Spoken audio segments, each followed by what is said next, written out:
زبور 28۔ اے خداوند، میں تجھ ہی کو پکاروں گا۔ اے میری چٹان، تو میری طرف سے کان بند نہ کر۔ ایسا نہ ہو کہ اگر تو میری طرف سے خاموش رہے تو میں ان کی مانند بن جاؤں جو پاتال میں جاتے ہیں۔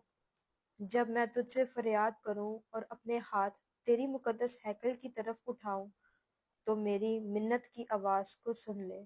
مجھے ان شریروں اور بدکرداروں کے ساتھ گھسیٹ نہ لے جا جو اپنے ہمسایوں سے صلح کی باتیں کرتے ہیں مگر ان کے دلوں میں بدی ہے۔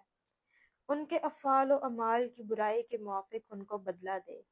ان کے ہاتھوں کے کاموں کے مطابق ان سے سلوک کر۔ ان کے کیے کا عوض ان کو دے۔ وہ خداوند کے کاموں اور اس کی دستکاری پر دھیان نہیں کرتے، اس لیے وہ ان کو گرا دے گا اور پھر نہیں اٹھائے گا۔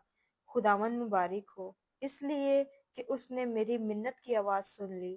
خداوند میری قوت اور میری سپر ہے، میرے دل نے اس پر توکل کیا ہے اور مجھے مدد ملی ہے، اس لیے میرا دل نہایت شادمان ہے اور میں گیت گا کر اس کی ستائش کروں گا۔